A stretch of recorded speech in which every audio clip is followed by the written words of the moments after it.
AI पर काफ़ी जोर लग रहा है आपका। दो प्रेजेंटेशन हैं एआई को लेकर, श्रीकांत वेलमकरानी जी की फ्रैक्टल एनालिटिक्स से, और ऑब्वियसली नितिन राकेश जी होंगे एम्फेसिस के सीईओ। ये रामदेव सर, एक व्यू रहा है कि शायद आईटी में एक बॉटम बन चुका है, और आगे जाते हुए एआई और बाकी जो भी है, रोबोटिक्स है, सब कुछ है, ये एक्चुअली इसमें इंडियन आईटी गेन ही करेगी, लूज नहीं करेगी। आपका क्या व्यू है स्पेस पर? आप मेरी समझ बहुत कम है इसमें, उसी कारण से मैं बोला उनको ऑर्गेनाइजर्स को कि भाई जितने भी आप एआई के ऊपर प्रेजेंटेशन करा सकते हो, लोग बोर होंगे जैसे भी होंगे, बट सबको बुलाओ, समझने की कोशिश करेंगे भाई इसका इम्पैक्ट क्या है, कैसी सोच है। तो उसी कारण से नितिन राकेश को बुलाए ऑन सर्विसेज साइड, फिर ये जो एनालिटिक्स है उनसे भी बुलाए उनको।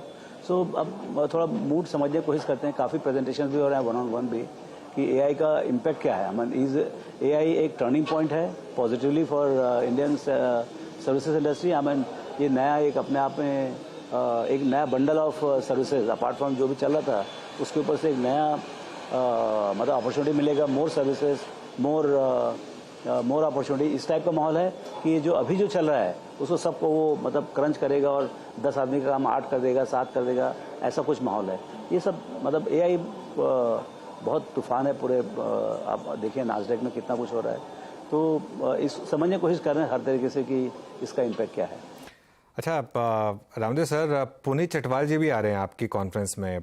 मैं 2 हफ्ते पहले गया था उनकी ताज लैंडसेंड की प्रॉपर्टी में, और मैंने एक चीज़ नोटिस की थी कि उनका जो ब्रेकफास्ट एरिया इतना बड़ा है, उसके बाद भी आधे घंटे की वेटिंग थी।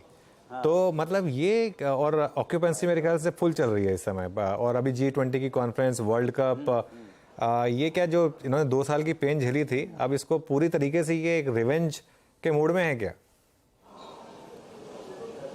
ये समझ में नहीं आता कि मतलब प्री कोविड जो ऐसा इतना ज़्यादा बूम नहीं था। सिर्फ कोविड तो ठीक है, एक बात हुआ, सब चीज़ें बंद हुई, फिर वापस आए लोग, फिर एक बार एक रिवेंज ट्रेवल था। लेकिन अब तो क्या रिवेंज, अब तो मतलब 2 साल हो गए, अब कोविड खत्म हुए भी 1-1.5 साल हो गया, तो अब जो नॉर्मल हो गया इस साल तो उसके बाद भी जो डिमांड है वो बहुत एक्सेलरेटेड है। और अब जैसे कल मैं कोई पेपर में पढ़ा था कि hotel industry is talking about $1 trillion of GDP addition by them only next 20-25 years. तो बहुत बहुत बड़ी बड़ी बात कर रहे हैं। सो अभी क्या है, एसेट इंटेंसिव है। यदि ज़्यादा अभी क्या, काफ़ी दिन से मुझे लगता है कि इन्वेंट्री बनानी है। आप देखिए मुंबई जैसी सिटी में भी नए होटल्स आए नहीं हैं, नए रूम्स एडिशन नहीं हुए 4-5 साल में मीनिंगफुली। तो उससे क्या है कि जब ट्रैफिक बढ़ता है तो आपका जो प्राइसिंग पावर बहुत बढ़ जाता है। तो मेरे ख्याल से they are passing through that phase when occupancy तो ऑलमोस्ट फुल में चल रही है, उसके ऊपर से प्राइसिंग पावर मिल रहा है इनको। सो बट अभी प्राइसिंग और प्रॉफिट देख के नए होटल्स आएंगे, सो वो कैसे होता है, कितना फास्ट आता है, कितना आता है, वो देखना चाहिए। बिल्कुल। अच्छा, बॉलीवुड से भी किसी को बुलाएगा रामदेव सर आपकी कॉन्फ्रेंस में? नॉर्मली आप बुलाते हैं एंटरटेनमेंट के लिए भी? नहीं, कल वो पवन जो है वो इंडियन आइडल वाला, he was there, but I don't know. अभी तक तो मेरे ख्याल से मेरे ध्यान में नहीं आया कि आज ही है ट्रैक, तो आज कोई प्रेजेंटेशन है लास्ट मिनट मेरे मालूम नहीं, बट मेरे ख्याल से Bollywood is not represented. Okay.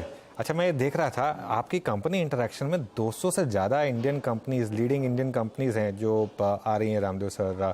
तो मतलब खैर सबके बारे में तो बात खास हो नहीं पाएगी, लेकिन ये जो पूरी की पूरी लिस्ट है, इसमें आप कौन सी थीम्स पर सबसे ज़्यादा बुलिश हैं? कौन सी मैनेजमेंट्स में आप खुद इंटरेक्ट करने के मन में है?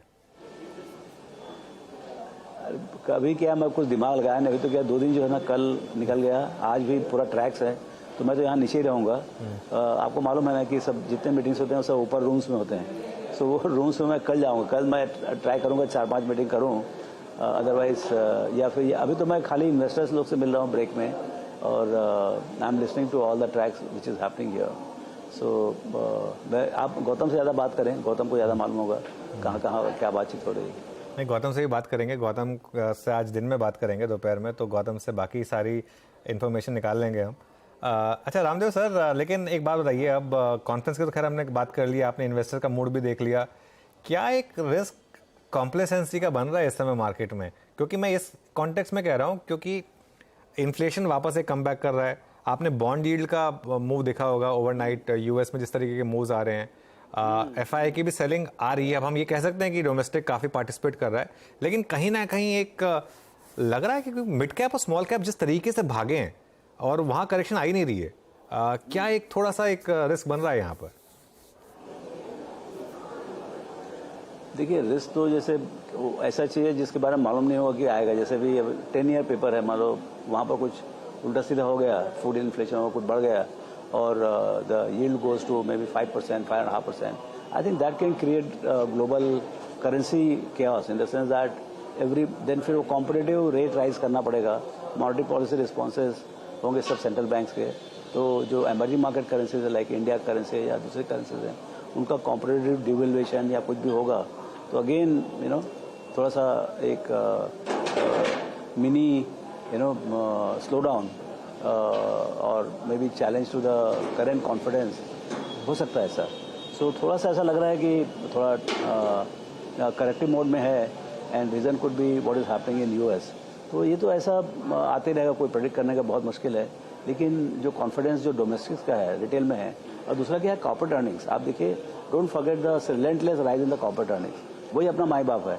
तो ये क्वार्टर का देखिए, हम लोग का टोटल एक्सपेक्टेशन था निफ्टी का 25% ग्रोथ, इस बार आया 32% ग्रोथ। मेरे ख्याल से बहुत दिनों के बाद मैं देख रहा हूँ कि क्वार्टरली एस्टिमेट हमारे जो बनाते हैं उनसे 5-7% ऊपर आया। जनरली 5-7% नीचे ही आता था। तो ये जो अपग्रेड का जो साइकिल चल रहा है, तो हमारा एक्सपेक्टेशन है 950-960 रुपये in the current year. If that turns out to be same at least 960-970, so then we are in very comfortable situation. 18-17-18 का ट्रेलिंग पी हो जाएगा। तो ऐसा बाजार को बहुत ज़्यादा करेक्शन का, डीप करेक्शन का डर नहीं है। बाकी तो 2-5% ऊपर नीचे तो होते ही रहेगा। रामदेव सर, बहुत मज़ा आया आपसे बात करके। हर बार मज़ा आता है, लेकिन बहुत शानदार लगा आज आपसे बात करके, और थैंक यू सो मच। और अब आप अपनी कॉन्फ्रेंस में जाइए, और ऑब्वियसली दोपहर को हम फिर इस कॉन्फ्रेंस के बारे में बात करेंगे गौतम से। लेकिन आज हमारे साथ जुड़ने के लिए रामदेव सर बहुत बहुत शुक्रिया आपका। Thank you. चलिए, मार्केट गुरु सीरीज़ में इतना ही। एक छोटा सा ब्रेक लेंगे, उसके बाद आप बने रहिए CNBC आवाज़ के साथ।